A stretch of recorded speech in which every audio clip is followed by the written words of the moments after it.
Good morning champions. आज हमारा lecture number 3 है प्लांट किंगडम का। लेक्चर नंबर 2 में हमने ब्रायोफाइट्स और टेरिडोफाइट्स कवर कर लिए थे।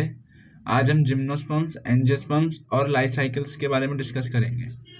तो सबसे पहले स्टार्ट करते हैं जिम्नोस्पर्म से। जिम्नोस्पर्म्स दो वर्ड से मिलकर बना है, जिम्नो प्लस स्पर्म्स। जिम्नो का मतलब होता है नेक्ड, वहीं स्पर्म्स का मतलब होता है सीड। तो कहने का मतलब जो जिम्नोस्पर्म्स हैं उनमें हमें नेक्ड सीड देखने को मिलेगा, यानी कि कोई भी फ्रूट प्रेजेंट नहीं होगा। So ovules are not enclosed by any ovary wall। इसका कहने का मतलब है जो ओव्यूल्स है उसमें ओवरी वॉल प्रेजेंट नहीं है। क्यों? क्योंकि हमने देखा था पिछले लेक्चर्स में जो ओव्यूल है वो आगे जाके क्या बनता है फर्टिलाइजेशन के बाद, सीड। वहीं जो ओवरी है वो क्या बनता है, फ्रूट। सो इनमें फ्रूट तो है ही नहीं, सो इसलिए इनके पास ओवरी भी नहीं होती, ओवरी वॉल। नेक्स्ट है माइकोराइजा। माइकोराइजा क्या होता है? Fungi plus roots of pinus. Chapter 2 में हमें माइकोराइजा बताया था fungi plus roots of higher plants. उसमें मैंने एग्जांपल लिखवा दिया था पाइनस का। पाइनस क्या है? पाइनस एक जिम्नोस्पर्म है,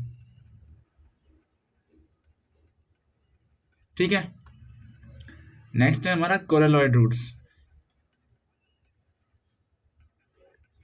कोरलोइड रूट्स क्या होती हैं? ये जो जैसे कि रूट्स ऑफ साइकस, साइकस भी एक जिम्नोस्पर्म का एग्जांपल है। जो साइकस की रूट्स होती है आर एसोसिएटेड विद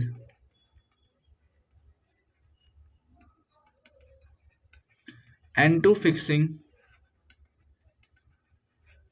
साइनोबैक्टीरिया। हमने चैप्टर नंबर 2 बायोलॉजिकल क्लासिफिकेशन में देखा था एंटोफिक्सिंग स्पेशलाइज्ड सेल्स होते हैं साइनोबैक्टीरिया से, बैक्टीरिया के पास, उन्हें हम क्या कहते हैं? हेट्रोसिस्ट। क्या कहते हैं उन्हें हम? हेट्रोसिस्ट। वहीं जो कौन कौन से साइनोबैक्टीरिया थे जो एंटोफिक्स कर रहे थे, वो थे हमारे नोस्टॉक और एनाबेना, ठीक है। सो साइकस की रूट जो है वो एंटोफिक्सिंग साइनोबैक्टीरिया के साथ एसोसिएटेड होती हैं, इसी एसोसिएशन को हम कोरलोइड रूट्स कहते हैं। नेक्स्ट जो है स्टेम्स होती हैं जो जिम्नोस्पर्म्स में, वो दो तरह की हो सकती हैं, या तो ब्रांच्ड या फिर अनब्रांच्ड।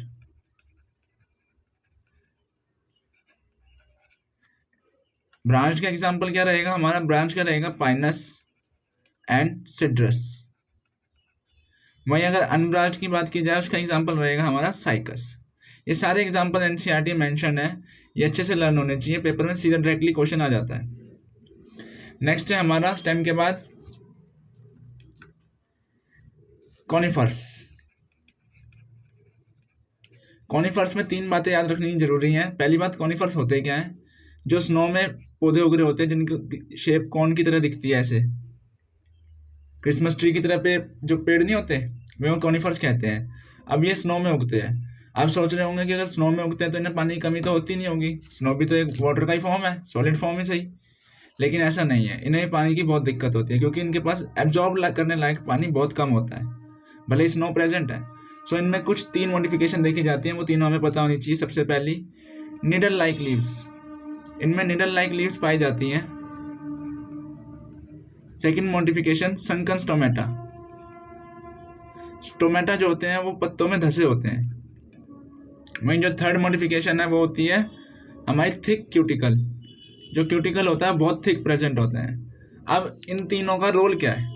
लीव्स का निडल लाइक होने का, स्टोमेटा का धस जाने का और क्यूटिकल का थिक होने का। भाई क्यूटिकल लॉस प्रिवेंट करता है ना वाटर लॉस को, ये तीनों मिलके प्रिवेंट करती हैं वाटर लॉस को, क्योंकि पानी की कमी है वहाँ। सो प्लांट चाहेगा कम से कम वाटर लॉस हो। सो ये तीन मॉडिफिकेशन हमें कॉनिफर्स में देखने को मिलती हैं। नेक्स्ट है gymnosperms are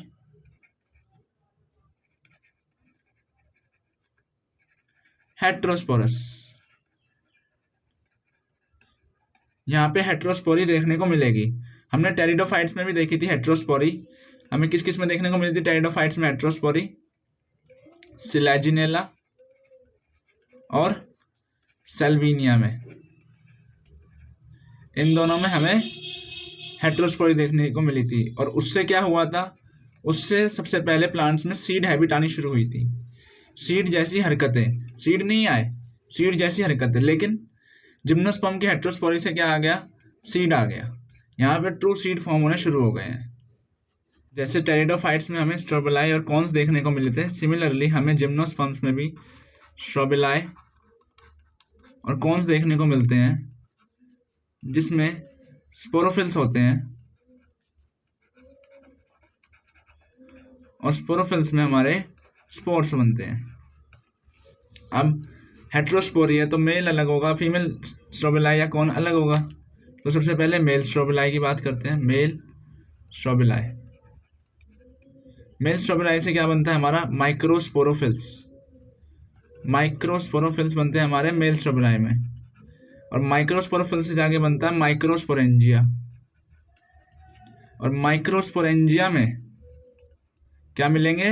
most reduced form, male gamete की मोस्ट रिड्यूस्ड फॉर्म मिलेगी। कौन सी? Pollen grains. वहीं अगर फीमेल स्ट्रोबिलाई की बात की जाए,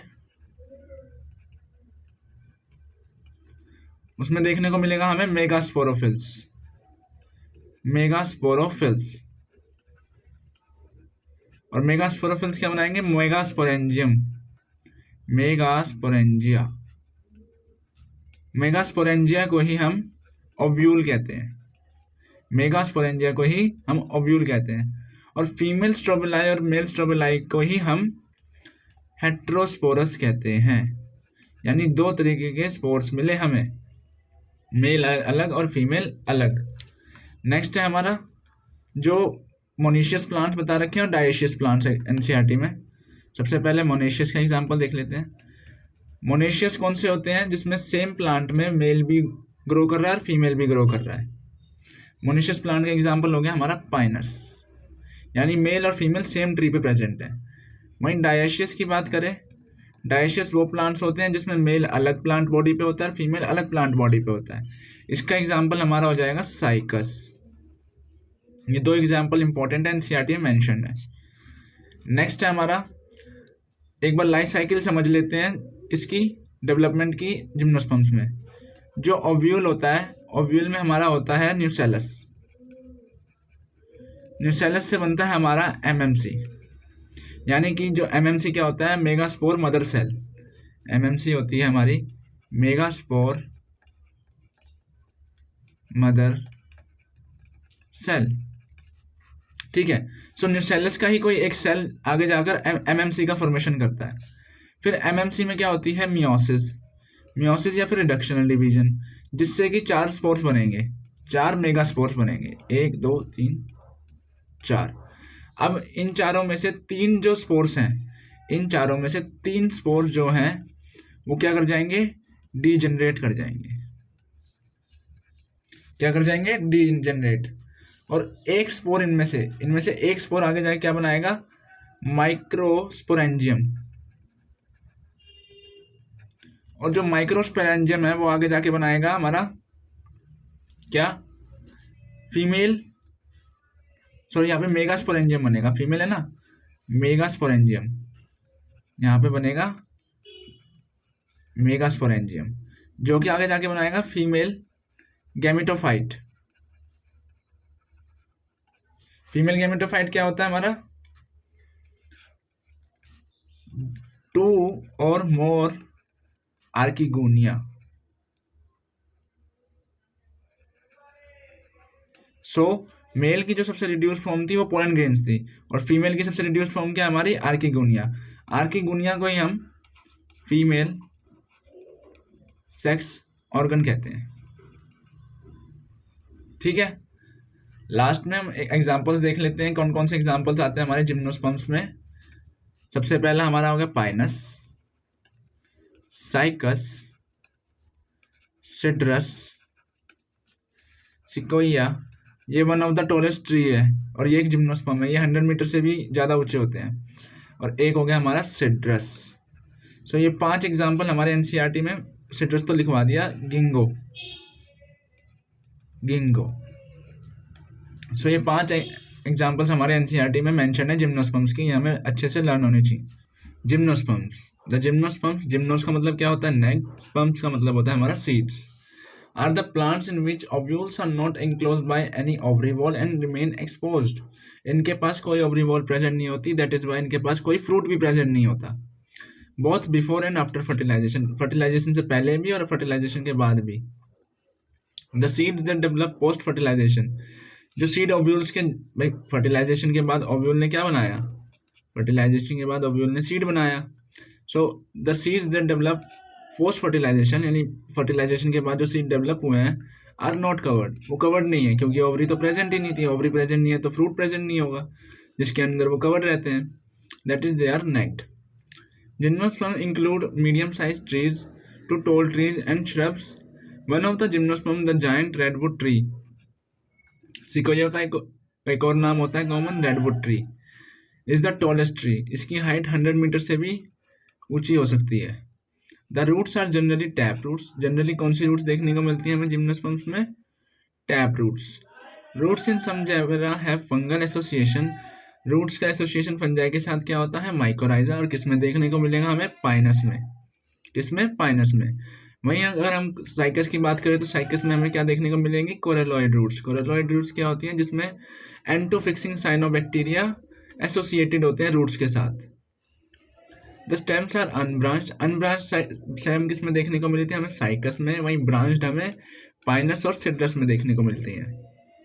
द लीव्स में भी सिंपल और कंपाउंड, सिंपल और कंपाउंड दोनों तरह की लीव्स हमें जिम्नोस्पर्म्स में देखने को मिलती हैं। इन cycas the pennate leaves persist for few years, cycas में जो पिन्नेट आती है ना, हमने पढ़ा था ना मॉर्फोलॉजी में, जो सिंपल लीफ और कंपाउंड लीफ, कंपाउंड लीफ भी दो तरीके की होती है, कौन कौन सी, पिन्नेटली कंपाउंड एंड पाल्मेटली कंपाउंड। सो जो साइकस में हमें कौन सी लीव्स देखने को मिलेंगी, pinnate leaves, pinnate compound leaves. The leaves in gymnosperms are well adapted to withstand extremes of temperature, humidity and wind. जो लीव्स जिम्नोस्पर्म में पाई जाती हैं वो बहुत अच्छे से अडेप्टेड अपने एनवायरनमेंट के से, जैसे कि चाहे हाई टेम्परेचर हो, चाहे ह्यूमिडिटी हो, चाहे विंड हो, उसको वो टॉलरेट कर जाते हैं। इन कॉनिफर्स, कॉनिफर्स वो होते हैं जो स्नोई इलाके में मिलते हैं हमें। The needle like leaves reduce the surface area. Now जो निडल लाइक लीव्स निकली हैं, 3 मॉडिफिकेशन देखी थी हमने कॉनिफर्स में, क्या, needle like leaves, सनकन stomata and thick cuticle. तीनों का मेन काम क्या है, प्रिवेंट करना वाटर लॉस को। सो अब सरफेस एरिया कम हो गया है अगर लीफ का, सो ट्रांसपिरेशन से होने वाला लॉस ऑटोमेटिकली कम हो जाएगा। देयर थिक क्यूटिकल, और उनका जो थिक क्यूटिकल है और सनकन स्टोमेटा, सबका काम क्या है, मिलकर वाटर लॉस को रिड्यूस करना, सो दैट कम से कम वाटर लॉस हो, ट्रांसपिरेशन से हो जाए, चाहे एक्सचेंज से हो, चाहे स्टोमेटा के थ्रू हो, हर एक वाटर लॉस को प्रिवेंट करते हैं, क्योंकि वहाँ पे भी वाटर की शॉर्टेज है। जिम्नोस्पर्म्स आर हेट्रोस्पोरस, जिम्नोस्पर्म्स कैसे हैं, हेट्रोस्पोरस है। और हेट्रोस्पोरी हमें पहली बार किस में देखने को मिली थी, हेट्रोस्पोरी हमें पहली बार टेरिडोफाइट्स में देखने को मिली थी, सिलेजिलेना और सेल्विनिया में। They produce haploid microspores and megaspores, 2 तरीके के स्पोर्स प्रोड्यूस करते हैं, कौन कौन से, microspores and megaspores. The 2 kinds of spores are produced within the sporangia that are borne on sporophylls, which are arranged spirally along an axis to form a lax or compact strobili or cones. So जो 2 kind के spore, जो 2 तरीके के हमारे spores मिले हैं, बने हैं, ये कहाँ प्रेजेंट है, स्पोरोफिल्स में। और स्पोरोफिल्स कैसे अरेंज्ड है, एक कॉम्पैक्ट स्ट्रक्चर बनाएगी अरेंज होकर बहुत सारी स्पोरोफिल्स, और क्या फॉर्म करेगी, कॉन या फिर strobili. The strobili bearing microsporophylls, अब स्ट्रोबिलाई 2 तरीके के हो जाएंगे डिपेंडिंग अपॉन कौन से स्पोर से बन के मिली है। अगर माइक्रोस्पोर से मिलके बनी है तो वो मेल स्ट्रोबिलाई हो जाएगा, अगर वो मेगा स्पोर से मिलके बनी है तो वो फीमेल स्ट्रोबिलाई हो जाएगा। So the strobili bearing microsporophylls and microsporangia, जिस स्पोरोफिल पे हमें, स्ट्रोबिलाई पे हमें माइक्रोस्पोरोफिल और माइक्रोस्पोरेंजिया देखने को मिलता है, उसे हम क्या कहेंगे, मेल स्ट्रोबिलाई। वहीं फीमेल पे कौन से हमें स्पोर्स देखने को मिलेंगे, megasporophylls and megasporangia. The microspores develop into male gametophyte, जो माइक्रोस्पोर है वो मेल गैमेटोफाइट में बनेगा, और हाईली रिड्यूस्ड, सबसे रिड्यूस्ड फॉर्म क्या होगी मेल गैमेटोफाइट की, pollen grains, very important point. सबसे रिड्यूस फॉर्म मेल गैमेटोफाइट की रहेगी हमारी पोलन ग्रेन, जो कि आगे जाके पोलिनेशन के थ्रू फर्टिलाइजेशन करेगी फीमेल में। The development of pollen grains takes place within the microsporangia, microsporangia के अंदर ही जो पोलन ग्रेन्स की डेवलपमेंट होती है। द कॉन्स बेरिंग मेगास्पोरोफिल्स, अब उन कॉन्स के यहाँ पे कॉन्स लिख दिया, वहाँ पे स्ट्रोबिलाई लिखा था। अब जिन स्ट्रोबिलाई पे हमें मेगास्पोर देखने को मिलेंगे वो कौन सा होगा, वो फीमेल गैमेटोफाइट हो जाएगा, फीमेल स्ट्रोबिलाई हो जाएगी वो, विद ओव्यूल्स और मेगास्पोर। ओव्यूल्स को ही हम मेगास्पोरेंजिया कहते हैं, इंपॉर्टेंट है। एंड आर कॉल्ड मैक्रोस्पोरेंजिएट और फीमेल स्ट्रोबिलाई। जिस स्ट्रोबिलाई पे हमें मेगास्पोर्स देखने को मिलेंगे, मेगास्पोरेंजिया देखने को मिलेगा, उसको हम फीमेल स्ट्रोबिलाई कहते हैं।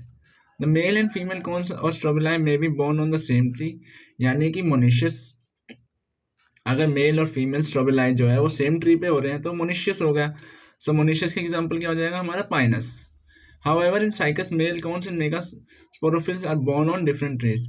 वहीं साइकस किसका एग्जांपल हो गया हमारा, साइकस हो गया डायशियस का example. The megaspore mother cell is differentiated from one of the cells of the nucellus. So जो एमएमसी थी वो एक न्यूसेलस का ही एक अलग सेल था, न्यूसेलस का ही पार्ट थी, उसमें से एक सेल निकल गया और वो एमएमसी बन गया आगे जाके, मेगास्पोर मदर सेल। सो फिर मेगास्पोर मदर सेल में क्या होगा, मेगास्पोर मदर सेल में मियोसिस होगी, जिससे वो क्या बनाएगा, 4 मेगास्पोर, 4 में से 3 डीजेनरेट कर जाएंगे और एक में आगे जाके माइटोसिस होगी, डेवलपमेंट होगी, क्या बनाएगा, मेगास्पोरेंजियम। और मेगास्पोरेंजियम आगे जाके फीमेल गैमेटोफाइट की फॉर्मेशन करेगा, जिसे हम आर्किगोनिया कहते हैं, और आर्किगोनिया को ही हम फीमेल सेक्स ऑर्गन कहते हैं। So the nucellus is protected by envelopes and composite structure is called an ovule. The ovules are borne on megasporophylls which may be clustered to form a female cones. So ovules megasporophylls पे मिलते हैं जो female cons का formation करेंगे। The MMC divides meiotically, important meiosis होगी, उसमें कितने megaspore बने हमारे यहाँ, जब भी मेयोसिस होगी तो हमारे 4 ही स्पोर्स बनेंगे। मेयोसिस में हमेशा ही, अगर मान लो ये एक सेल है और अगर इसमें मैं मेयोसिस कराता हूँ और लेटर सपोज कि इसकी प्लॉइडी 2n है और मैं इसमें मियोसिस करा रहा हूँ, तो इसमें से हमें जो प्रोडक्ट मिलेंगे वो मिलेगा हमें 4 सेल का, जिनकी प्लॉइडी n होगी, इसकी आधी प्लॉइडी होगी और नंबर इसके 4 टाइम्स होगा। ठीक है, ये हम उसमें चैप्टर सेल डिवीजन में पढ़ेंगे, cell division and cell cycle में, वहाँ पे मियोसिस 1 मियोसिस 2 पूरा प्रोसेस पढ़ेंगे। लेकिन सिंपली अगर मियोसिस लिखा है तो इनिशियल प्रोडक्ट और फाइनल प्रोडक्ट ये रहेगा, बीच में कुछ भी जानने का भी जरूरत नहीं है। One of the megaspores enclosed within the megasporangium develops into a multicellular female gametophyte. उनमें से अब 3 डीजनरेट कर गए, 3 जो मेगास्पोर्स थे वो डीजनरेट कर गए और एक में आगे जाके क्या होगी, माइटोसिस होगी, जिससे वो क्या बनाएगा, एक फीमेल गैमेटोफाइट, जिसे हम क्या कहेंगे, जिसमें हमारे पास क्या होगा, 2 या 2 से ज़्यादा, इंपॉर्टेंट है, 2 या फिर 2 से ज़्यादा आर्किगोनिया प्रेजेंट होंगे, या फिर आर्किगोनिया को ही हम फीमेल सेक्स ऑर्गन कहते हैं जिम्नोस्पर्म्स में। The multicellular female gametophyte is also retained within the megasporangium. Now जब हमने टेरिडोफाइट्स में हेट्रोस्पोरी देखी थी, हमने सीड हैबिट देखी थी, तो उसके 2 कारण पड़े थे, क्या क्या, पहले की हेट्रोस्पोरी आ गई थी, फीमेल और मेल स्पोर्स जो है वो अलग अलग बन रहे थे। सेकंड जो हमने देखा था, जो जाइगोट है उसकी डेवलपमेंट फीमेल के अंदर ही हो रही थी और फीमेल मेन प्लांट बॉडी से अटैच्ड थी। सिमिलर थिंग, अब यहाँ पे जो फीमेल गैमेटोफाइट है ये भी मेगास्पोरेंजियम से ही अटैच्ड रहेगी, अलग नहीं होगी, मेगास्पोरेंजियम से ही अटैच्ड रहेगी।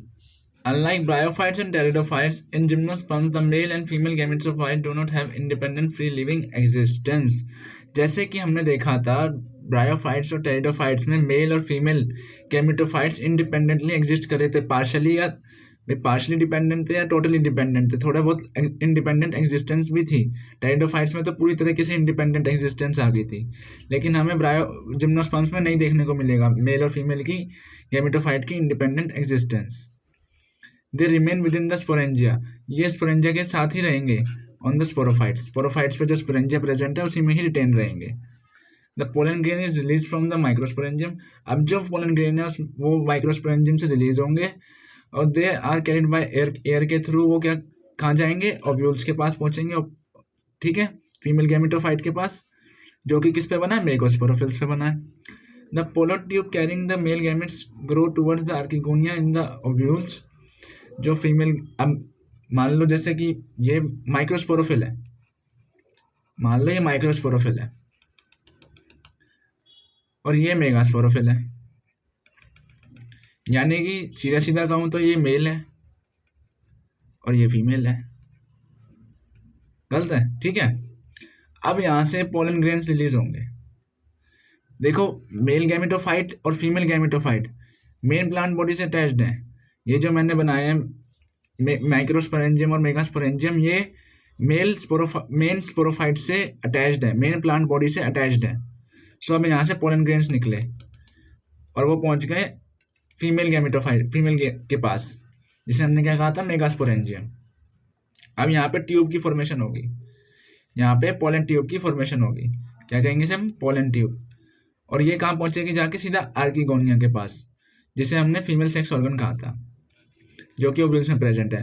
And discharge their contents near the mouth of the archegonia. Archegonia के माउथ के पास अपना जो मेल गैमेट है, भाई पोलन का काम क्या है, मेल गैमेट को कैरी करना, तो वहाँ जाके वो मेल गैमेट को रिलीज कर देंगे, किसके पास, आर्किगोनिया के माउथ के पास जाके।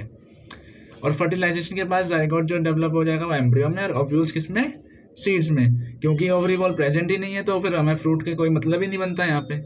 These seeds are not covered, क्यों, क्योंकि इनके पास ओवरी तो थी नहीं शुरुआत से ही। अगर ओवरी होती तो फर्टिलाइजेशन होती और फिर फ्रूट बनता। ओव्यूल्स ही प्रेजेंट है, और जो जाइगोट है वो तो एम्ब्रियो में बन चुका है, और ओव्यूल सीड बन चुके हैं। ये डायग्राम दिखा रखा है हमें जिम्नोस्पर्म्स का। ये हमारा एग्जाम्पल है साइकस का, ये पाइनस का। तुम क्लियरली देख सकते हो जो ब्रांचेज है इसमें, स्टेम जो है वो ब्रांच्ड है। तो यहाँ पे हमें कौन सी स्टेम देखने को मिलेंगी, ब्रांच स्टेम। वहाँ यहाँ पे यहीं पे देखें तो यहाँ पे ब्रांचिंग नहीं है, यहाँ की जो लीव्स हैं वो कैसी हैं, पिन्नेटली कंपाउंड। ठीक है। थर्ड एग्जाम्पल हमारा है गिंगो का, और दो एग्जाम्पल हो रहे हैं हमारे पास सिट्रस एंड सिक्विया। सो टोटल हमारे 5 एग्जाम्पल दे रखे हैं एनसीईआरटी में जिम्नोस्पर्म्स में। बस इतना ही था एनसीईआरटी में। नेक्स्ट हमारी फाइलम आ गई एंजियोस्पर्म्स।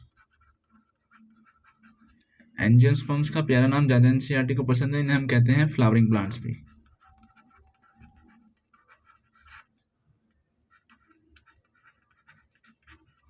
क्योंकि पूरे प्लांट किंगडम में हमें फ्लावर सिर्फ एंजियोस्पर्म्स में ही देखने को मिलते हैं, सो इसलिए हम इन्हें फ्लावरिंग प्लांट्स भी कहते हैं। एनसीईआरटी ने इनका इस्तेमाल 2 चैप्टर्स में कर रखा है।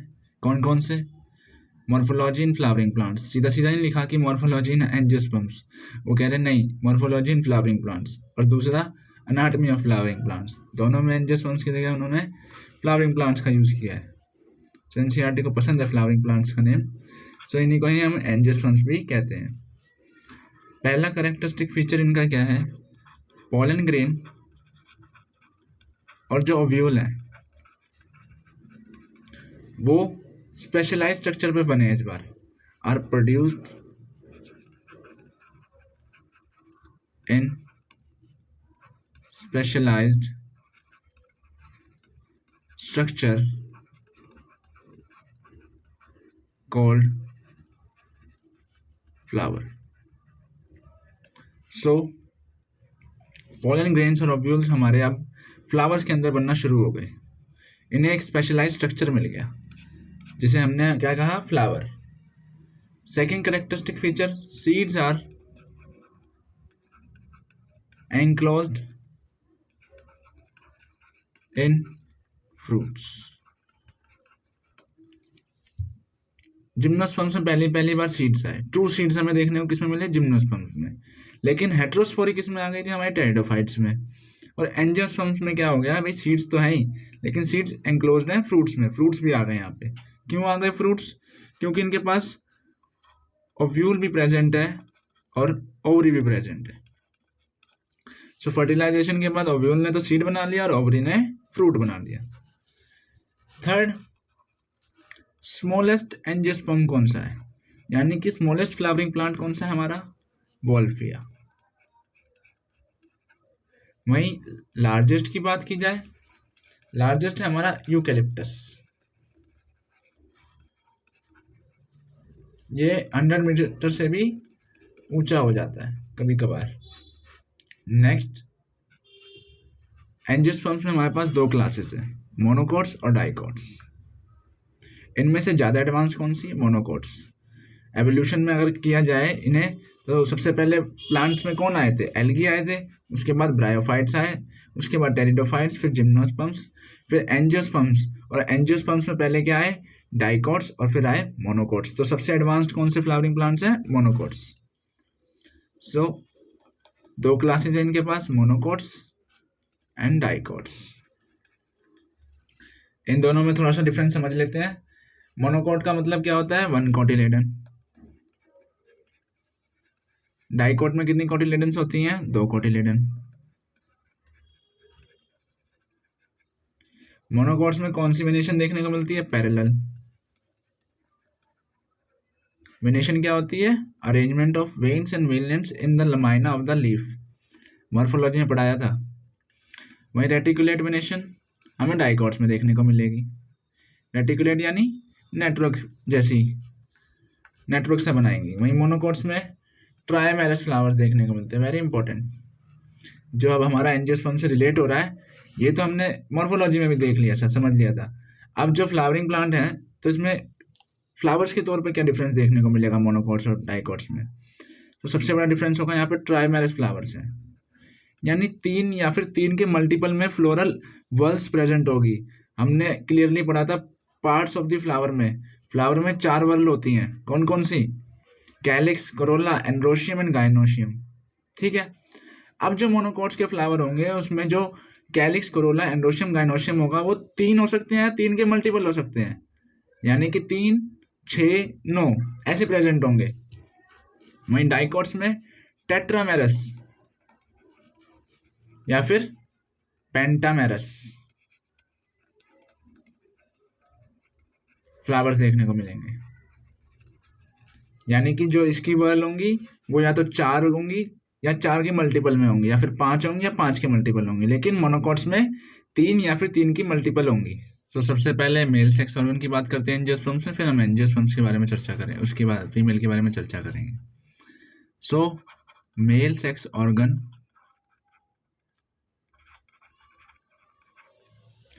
इज स्टेमन।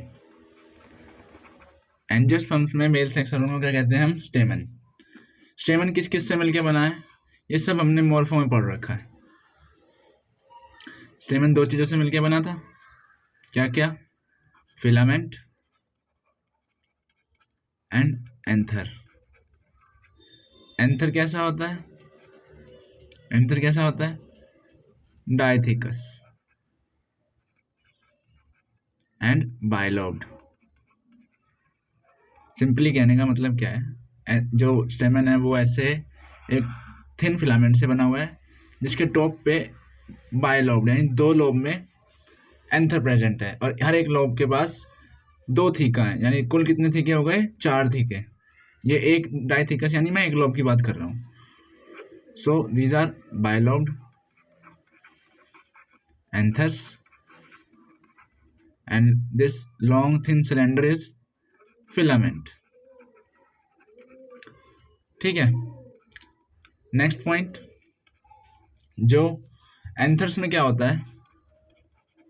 एंथर्स के अंदर क्या होती है? Pollen mother cell, PMC, pollen mother cell. Pollen mother cell में क्या होगी? मियोसिस। मियोसिस होगी तो क्या प्रोड्यूस करेगा? माइक्रोस्पोर्स। और माइक्रोस्पोर्स आगे जाके क्या बनेंगे?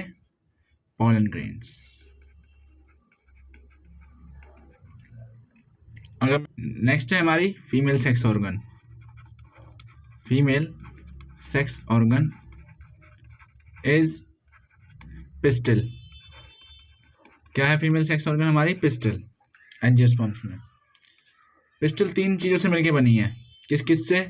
Stigma, style and ovary.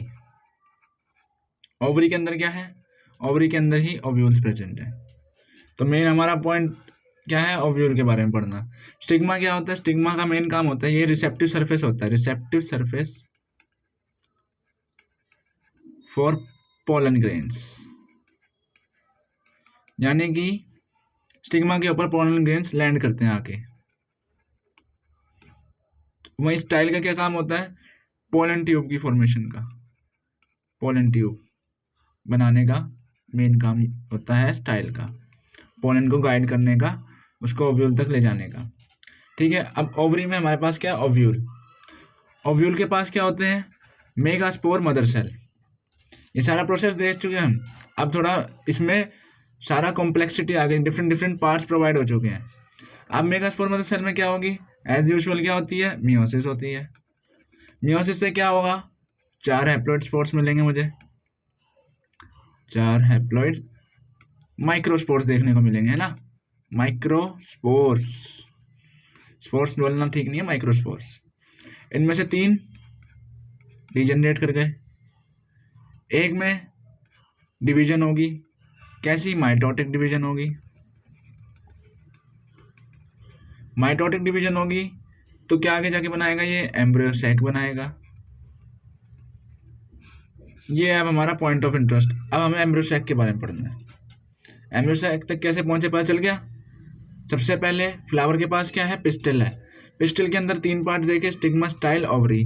बना के भी दिखाए तो कैसे होता है, ओवरी ऐसी होती है नीचे स्वोलन सी, ये स्टाइल हो गया हमारा, और ये स्टिग्मा हो गया हमारा। This is stigma,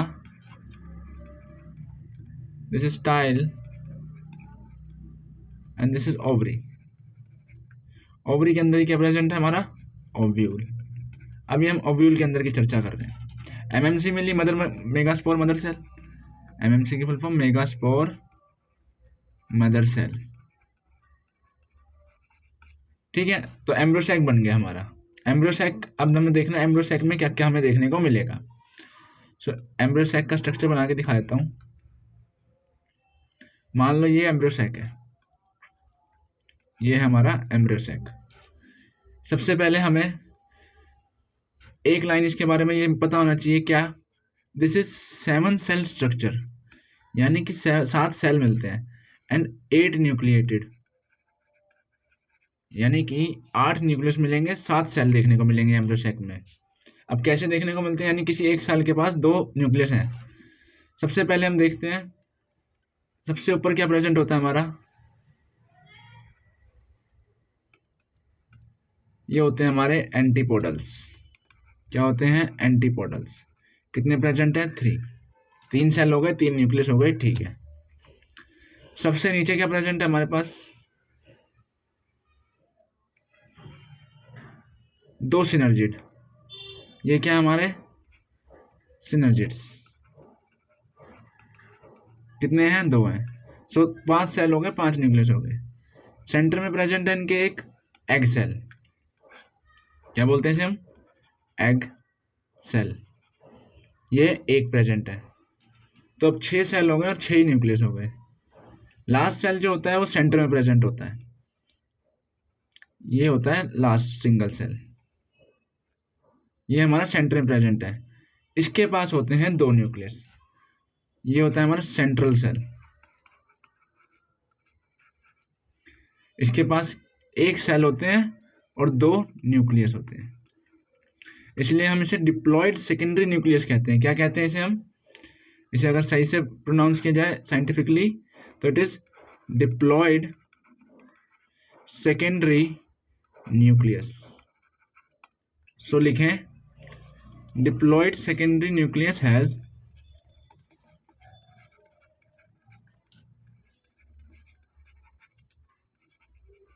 one cell and 2 nuclei. And second thing, एक वर्ड और लिखा एनसीईआरटी में, एग अपैरेटस। एग अपैरेटस ये 2 चीज़ों से मिलकर बना है, क्या क्या, एक तो एग सेल हो गया जो सबसे नीचे पर मिला था हमें, प्लस 2 सिनर्जिड, इन तीनों से मिलकर क्या बनता है हमारा, एग अपैरेटस। अब ये हो गए हमारे मेल और फीमेल सेक्स ऑर्गन्स, कौन कौन से, स्टेमन और पिस्टल। अब हम इसके बाद इसमें क्या होगा, पॉलिनेशन होगी। पॉलिनेशन क्या होती है, transfer of pollen grains from the anther of the stamen to the pistil of stigma of the pistil. इसी को हम पॉलिनेशन कहते हैं। यानी सरल भाषा में हम कहें तो पोलन ग्रेन का स्टिग्मा के ऊपर लैंड करना, ये हो गया हमारा पॉलिनेशन। ठीक है, अब इसके बाद हो गई पॉलिनेशन। पॉलिनेशन के बाद क्या हो गया हमारी फर्टिलाइजेशन। अब फर्टिलाइजेशन कैसे कैरी करेगी ये समझते हैं। फर्टिलाइजेशन में दो चीजें अकर होंगी इसमें। क्या क्या? एक होगी सिनगैमी, एक होगी ट्रिपल फ्यूजन। हमें दो तरह की फर्टिलाइजेशन देखने को मिलेगी। इसी वजह से हम एंजियोस्पर्म में फर्टिलाइजेशन को एक स्पेशल नाम बोलते हैं, क्या? Double fertilization. एंजियोस्पर्म में डबल फर्टिलाइजेशन देखने को मिलती है सिर्फ और सिर्फ एंजियोस्पर्म्स में ही। सिनगैमी क्या होती है? अब जो ये हो गई हमारी ओवरी, ये बनाने में पिस्टल। ठीक है, अब मान लो पोलन ग्रेन आ गए। Each pollen grain carries 2 male gametes. पहली लाइन ये समझनी चाहिए, क्या? ईच पोलन ग्रेन कैरी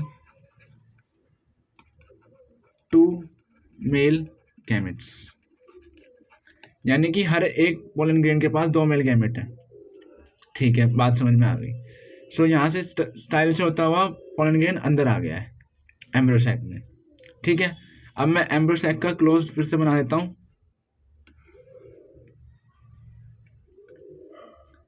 सबसे नीचे क्या प्रेजेंट थे? 2 सिनर्जिड। सिनर्जिड के बीच में क्या प्रेजेंट था? Egg cell. सेंटर में प्रेजेंट था हमारा डिप्लॉयड सेकेंडरी न्यूक्लियस, और सबसे ऊपर क्या प्रेजेंट थे? हमारे 3 एंटीपोडल्स। ठीक है, मान लो ये पोलन ग्रेन आ गया, ये पोलन ग्रेन आ गया। ठीक है, तो पोलन ग्रेन यहाँ आके 2 मेल गैमेट रिलीज करेगा। ये पोलन ग्रेन ने यहाँ पे आके 2 मेल गैमेट रिलीज कर दिए। ठीक है, एक मेल गैमेट जो है वो एग सेल के साथ फ्यूजन करेगा। एक मेल गैमेट एग सेल को फर्टिलाइज करेगा, और इस प्रोसेस को क्या कहेंगे हम? सिनगैमी। क्या कहेंगे? Syngamy.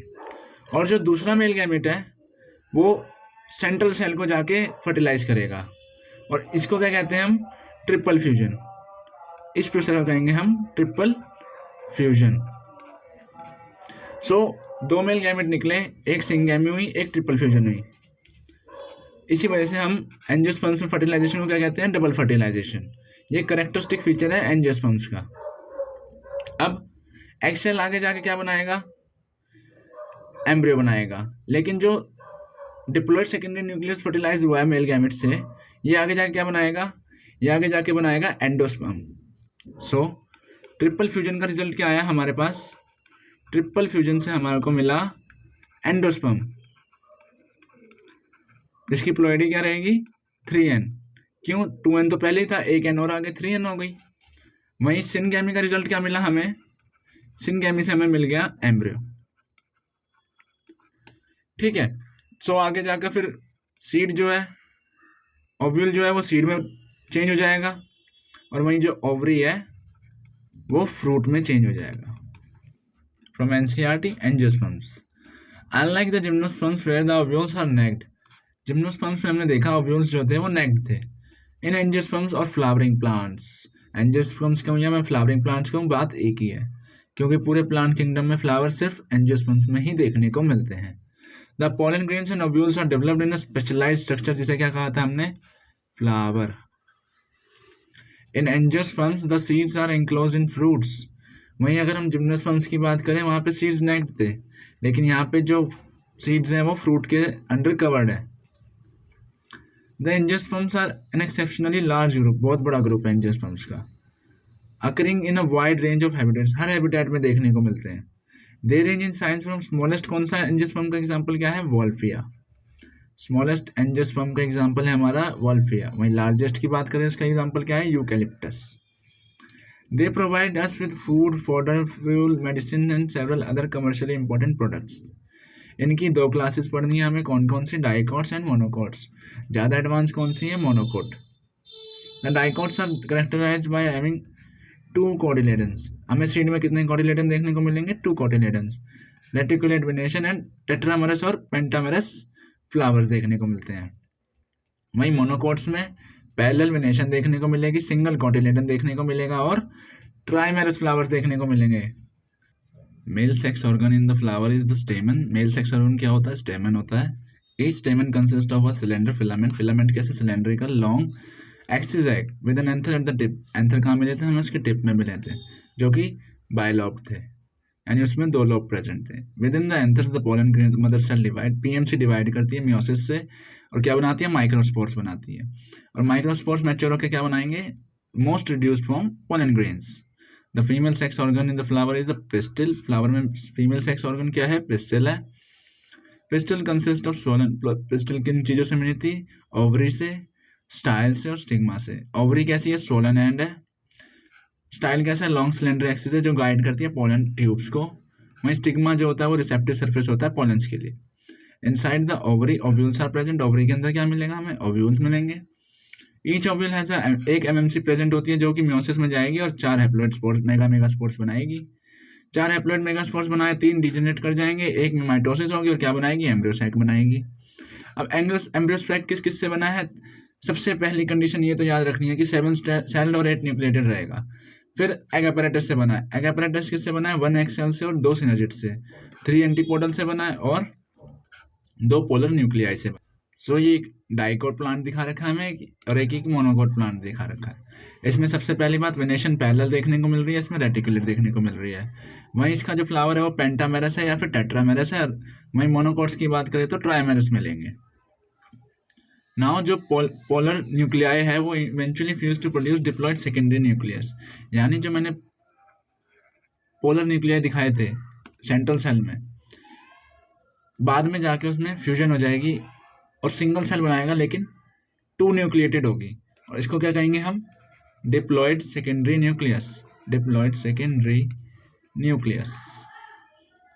Pollen grain after dispersal from the anthers are carried by various means. Wind pollination, water pollination, insect pollination, कितने तरह की पॉलिनेशन होती है और उसका काम होता है सिर्फ स्टिग्मा तक पहुंचाने का, कैसे ना कैसे पोलन ग्रेन्स को। इसी प्रोसेस को हम पॉलिनेशन कहते हैं। Pollen grain germinate on the stigma, germinate करेंगे स्टिग्मा पे और resulting in pollen tubes growing through the tissues of the stigma and the style.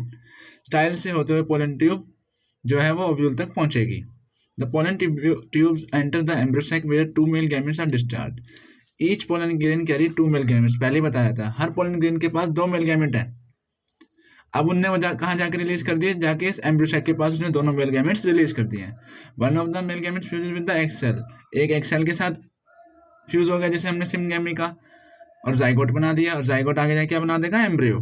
वहीं जो दूसरा है वो डिप्लॉयड सेकेंडरी न्यूक्लियस के साथ जाके फ्यूज हुआ और क्या बनाता है? प्राइमरी एंडोस्पर्म न्यूक्लियस, जो कि आगे जाके एंडोस्पर्म बनाएगा।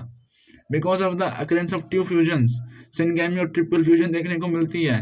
इसी वजह से इसको हम डबल फर्टिलाइजेशन भी कहते हैं। An event that is unique to angiosperms. ये एक ऐसा इवेंट है जो सिर्फ और सिर्फ एंजियोस्पर्म्स में ही देखने को मिलता है। द जाइगोट डेवलपमेंट, जाइगोट से डेवलप एम्ब्रियो बन गया, या तो उसमें 1 कोटिलेडन हो गया, 2 कोटिलेडन हो गया। अगर मोनोकोट है तो 1 कोटिलेडन, डाइकोट है तो 2 कोटिलेडन। और पेन किस में कन्वर्ट हो गया? एंडोस्पर्म में, जो कि नरिशमेंट प्रोवाइड करेगा डेवलपिंग एम्ब्रियो को। प्लोइडी क्या रहेगी एंडोस्पर्म की? Very important 3N। वहीं अगर मैं जिम्नोस्पर्म्स में बात करूं, एंडोस्पर्म की प्लोइडी क्या थी? N। बहुत बड़ा डिफरेंस है जिम्नो और एंजियोस्पर्म्स के एंडोस्पर्म में। ये the synergids and antipodal degenerate after, ये भी इंपॉर्टेंट लाइन है। फर्टिलाइजेशन के बाद जो एंटीपोडल्स हैं और सिनर्जिस हैं वो दोनों डीजनरेट हो चुके हैं। During these event the ovules, ovule से क्या बनेगा? सीड बनेगा एज यूजुअल, और ओवरी से फ्रूट बनेगा। लाइफ साइकिल दिखा, एक हमें एंजियोस्पर्म का प्लांट दिखा रखा है। सबसे पहली बात, मेन प्लांट बॉडी कैसी है? स्पोरोफिटिक। टेरिडोफाइट से ही sporophytic main plant body start हो चुकी थी, सिर्फ एल्गी और ब्रायोफाइट्स ही गैमेटोफिटिक थे। सो इनकी प्लोइडी क्या है? 2N। अब फ्लावर है इनके पास। अब फ्लावर में क्या क्या मिलेगा हमें? Mail sex organ and female sex organ. Mail sex organ को क्या कहा था हमने? स्टेमन, और फीमेल सेक्स ऑर्गन को पिस्टिल। तो सबसे पहले हम स्टेमन से शुरू करते हैं। स्टेमन किस किस से मिलकर बना था? फिलामेंट से और एंथर से। एंथर के अंदर क्या है? माइक्रोस्पोरेंजियम, जिनमें क्या होगा? मियोसिस होगी और क्या बनेगा? माइक्रोस्पोर बनेंगे, और माइक्रोस्पोर्स आगे जाके क्या बनेंगे? Pollen grains. ये था सारे हमारा स्टेमन के बारे में। सेकंड पार्ट जो हमारा फीमेल सेक्स ऑर्गन वो था हमारा पिस्टिल। पिस्टिल में क्या क्या देखा था, स्टाइल, स्टिग्मा एंड ओवरी। उसमें क्या मिलेगी हमें, megaspore mother cell. Pollen grain उसमें स्टेमन में क्या देखने को मिलती है, माइक्रोस्पोर मदर सेल, यहाँ पे मेगास्पोर मदर सेल। वो आगे जाके क्या बनाएगी, एम्ब्रियो सैक बनाएगी। अब ये पोलन ग्रेन जो डेवलप हुए हैं ये आएंगे वाया किसके, स्टिग्मा और स्टाइल से होते हुए एग सेल, एग तक पहुंचेंगे, एम्ब्रियो सैक तक। और एम्ब्रियो सैक में 2 मेल गैमेट्स रिलीज करेंगे, कितने, 2। एक तो जाइगोट बना देगा और दूसरा प्राइमरी एंडोस्पर्म न्यूक्लियस बना देगा, जो कि आगे जाके एंडोस्पर्म बनेगा। और जाइगोट आगे जाके एम्ब्रियो की फॉर्मेशन करेगा और एम्ब्रियो से फिर नया प्लांट फिर पैदा हो जाएगा। ठीक है, तो ये कंप्लीट लाइफ साइकिल दिखा रखी है किसकी, एंजियोस्पर्म की। स्पोरोफिटिक जनरेशन थी 2n, और यहाँ पे सारे गैमेट्स बने हैं।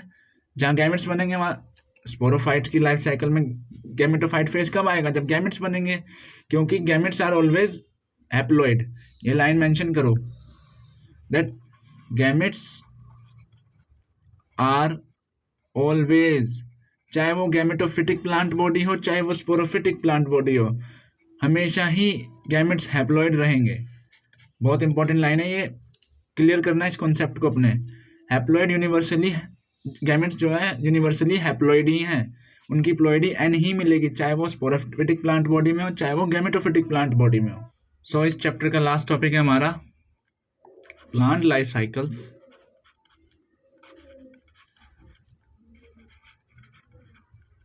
And alternation of generation।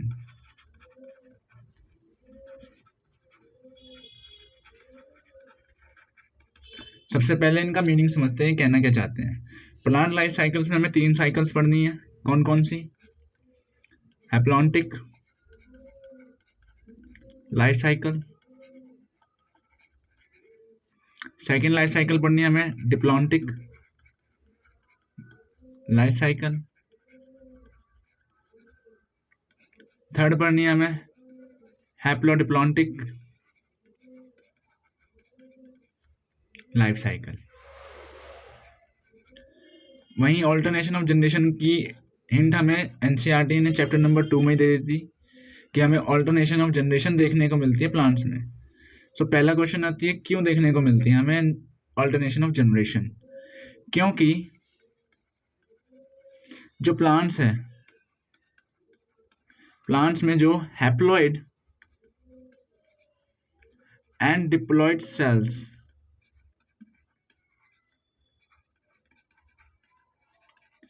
Can divide by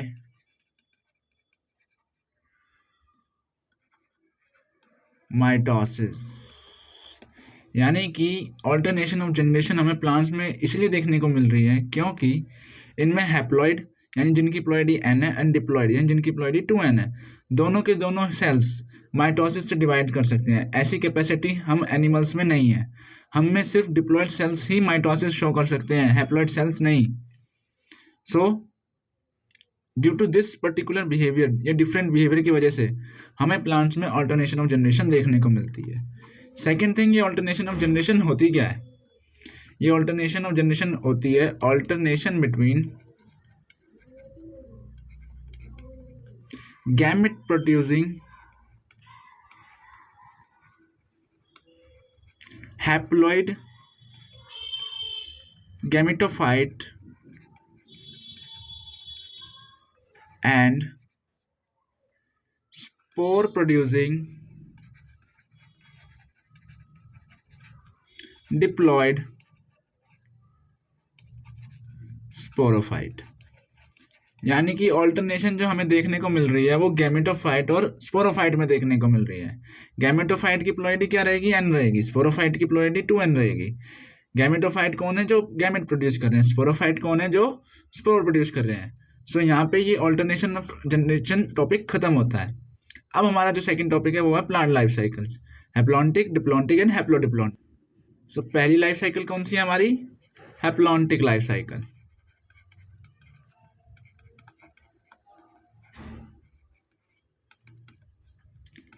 haplontic life cycle में सबसे पहले हमें देखना है गैमेटोफाइट। गैमेटोफाइट क्या था, जिसकी प्लॉइडी एन थी, और क्या प्रोड्यूस करता है, गैमेट प्रोड्यूस करता है। जो यहाँ पे गैमेटोफाइट है वो मेन है, वो डोमिनेंट फेज है।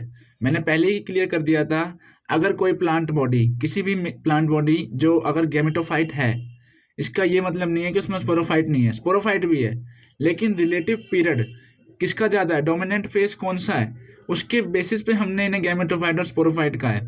जैसे एल्गे और ब्रायोफाइट्स की मेन प्लांट बॉडी थी जो गैमेटोफाइट थी, हमने उसे गैमेटोफाइट कह दिया।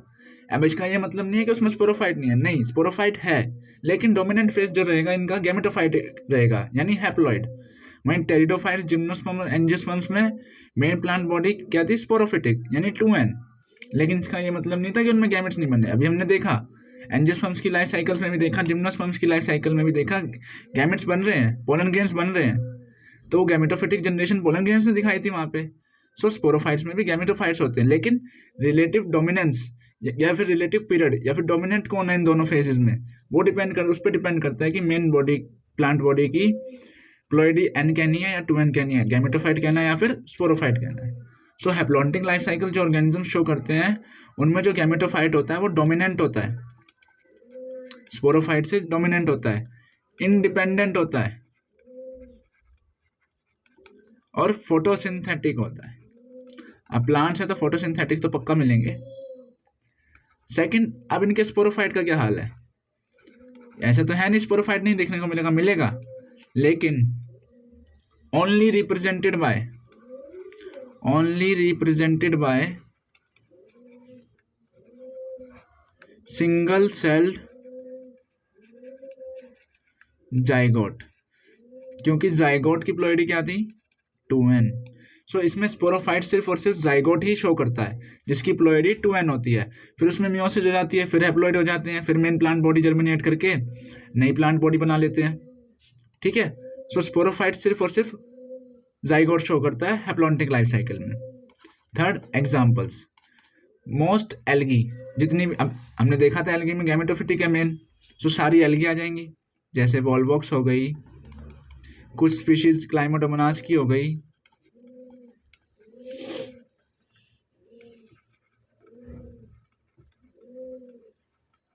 स्पायरोगायरा हो गए।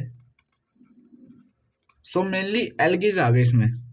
सेकेंड लाइफ साइकिल क्या है हमारी, डिप्लॉन्टिक लाइफ साइकिल।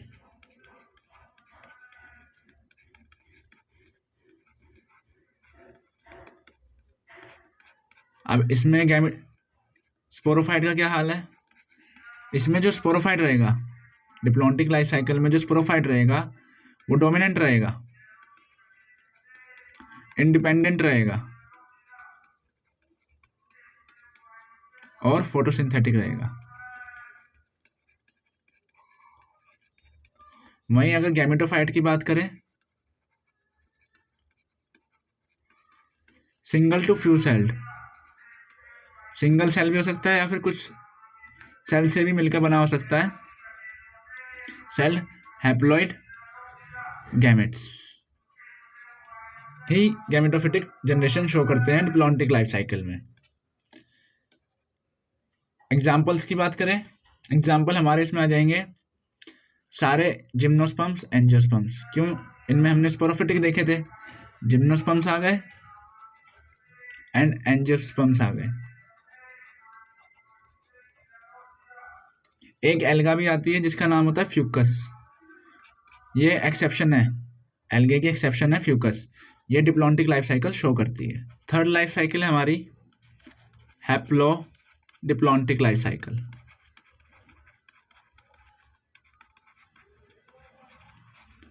तो अब तक हमने देख लिया हैप्लॉन्टिक और डिप्लॉन्टिक देख लिया। अब तक हमने हैप्लॉन्टिक में देख लिया हमने सारी एल्गे हैं, थोड़ी बहुत एक्सेप्शंस हैं। वहीं डिप्लॉन्टिक में देख लिया जिम्नोस्पर्म और एंजियोस्पर्म दोनों चले गए। अब हमारी दो फाइलम बची प्लांट किंगडम की, कौन कौन सी, ब्रायोफाइट्स एंड टेरिडोफाइट्स।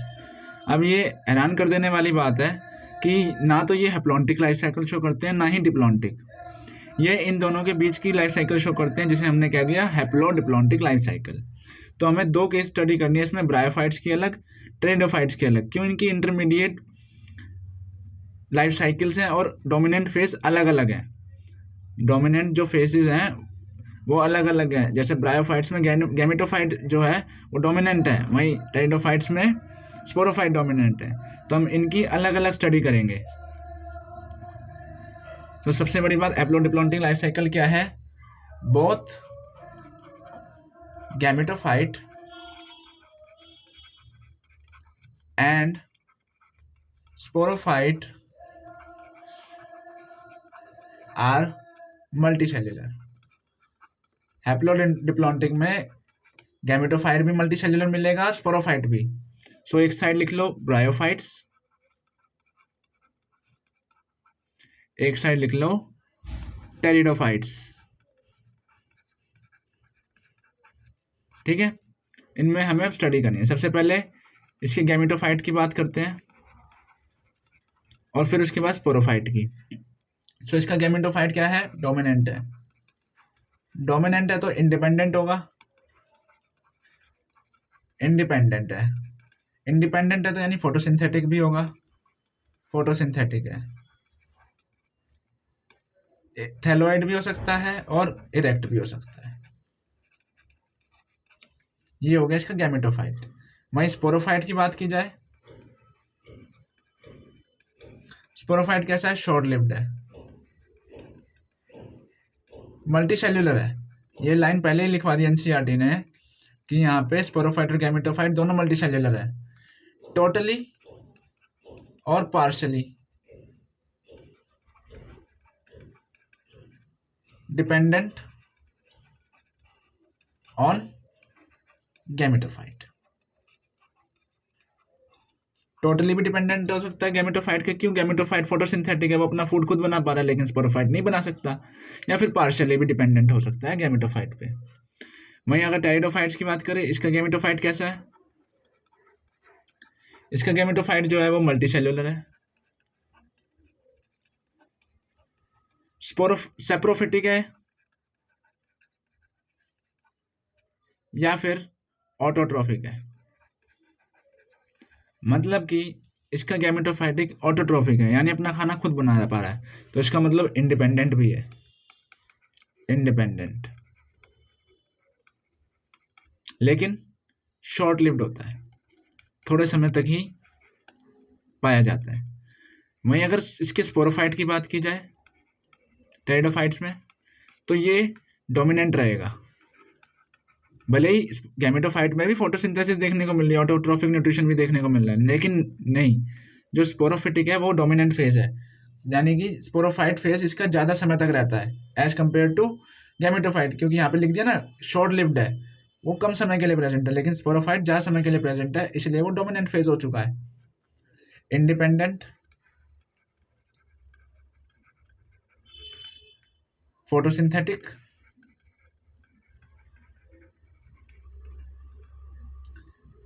फेज होता है इसका। ठीक है, नाउ लास्ट पैराग्राफ में एनसीईआरटी में एल्गे के एक्सेप्शंस दे रखे हैं, जैसे कि फ्यूकस एक एल्गा है जो कि डिप्लॉन्टिक लाइफ साइकिल शो करती है। कौन सी? डिप्लॉन्टिक। और वहीं कुछ एल्गी है जैसे कि एक्टोकार्पस, पॉलीसिफोनिया और कैल्प्स, इनमें हमें देखने को मिलती है हैप्लोडिप्लॉन्टिक लाइफ साइकिल।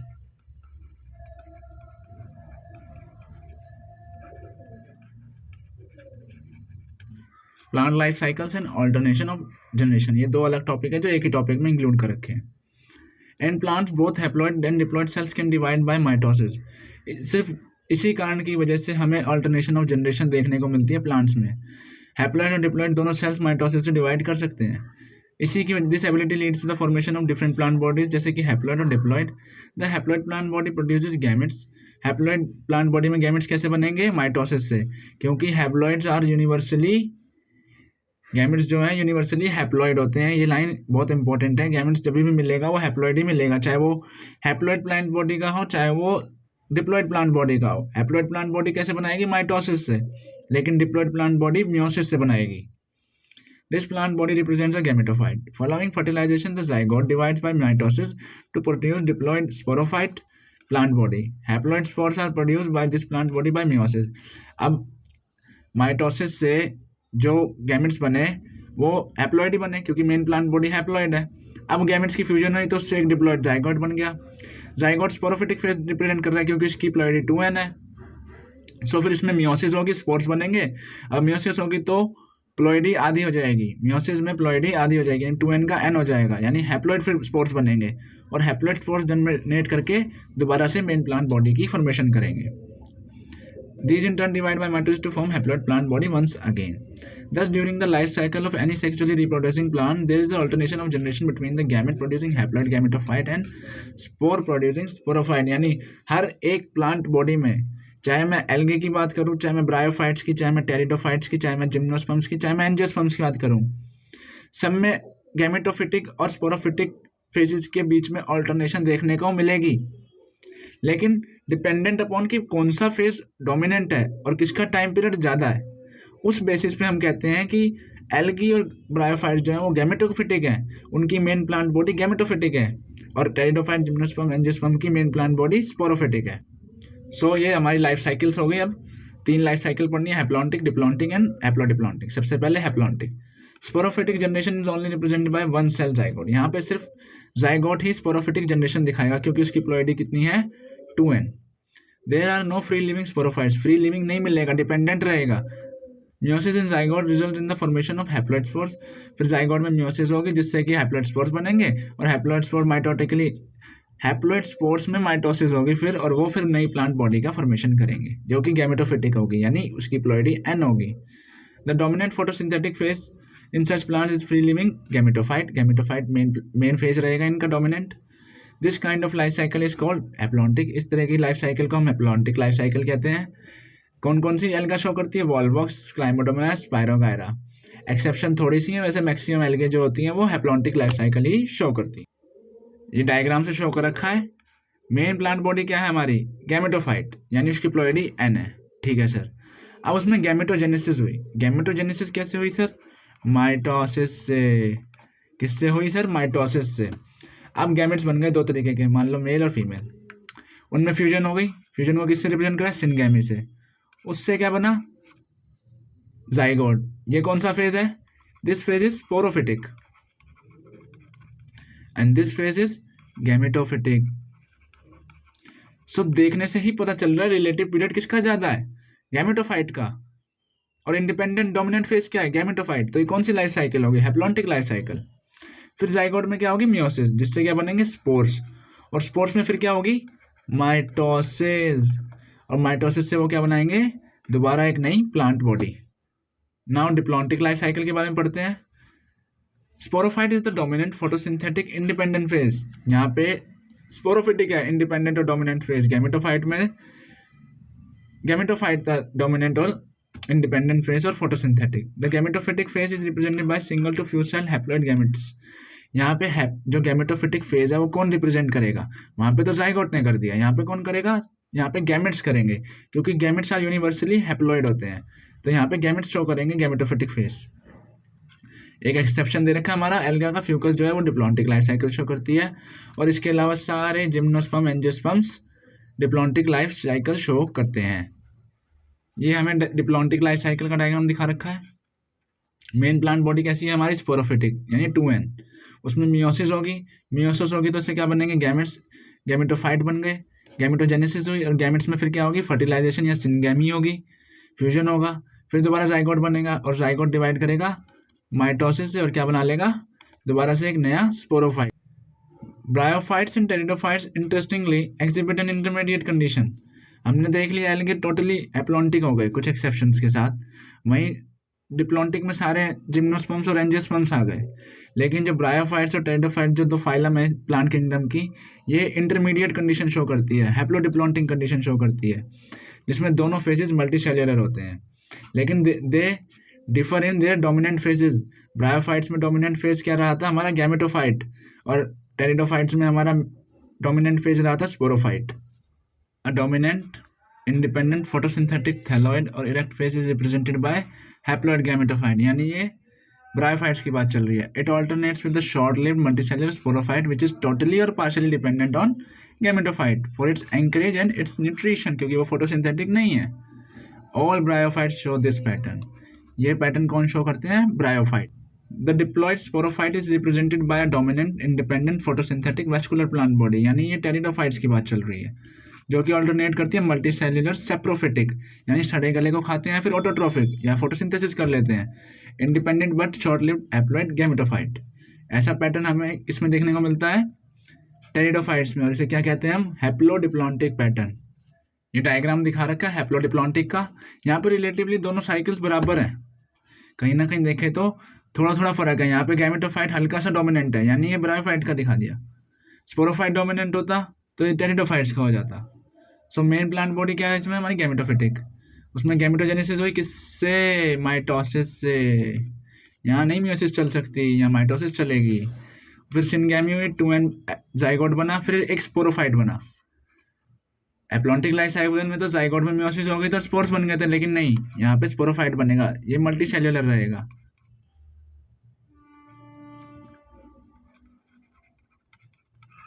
फिर इसमें मियोसिस होगी और हैप्लॉइड स्पोर्स बनेंगे, जो कि आगे चल के फिर माइटोसिस से एक नया गैमेटोफाइट बनाएंगे। Interestingly while most algae genera are haplontic, सारे ज़्यादातर एल्गी जो है वो हैप्लॉन्टिक लाइफ साइकिल ही शो करते हैं, कुछ एक्सेप्शन है वो याद कर लेते हैं। ईपीके यानी हैप्लोडिप्लॉन्टिक, यानी एक्टोकार्पस, पॉलीसिफोनिया एंड कार्प्स, और वही फिकस तो हमने पहले डिप्लॉन्टिक में देख लिया था, ये डिप्लॉन्टिक लाइफ साइकिल शो करता है। सो यहाँ पे ये चैप्टर खत्म होता है। Thank you. अगर वीडियो अच्छी लगी हो तो शेयर और सब्सक्राइब कर लेना, हेल्पफुल लगी हो आपके लिए तो। और इसके बाद हम अगला जो चैप्टर लेंगे वो लेंगे चैप्टर नंबर 4, एनिमल किंगडम, जिसके बाद हमारी यूनिट 1 खत्म हो जाएगी। यूनिट 2 पहले ही खत्म कर ली थी हमने। एनिमल किंगडम के भी 2 से 3 लेक्चर्स बनेंगे। So make sure that you have subscribe the channel and like the video.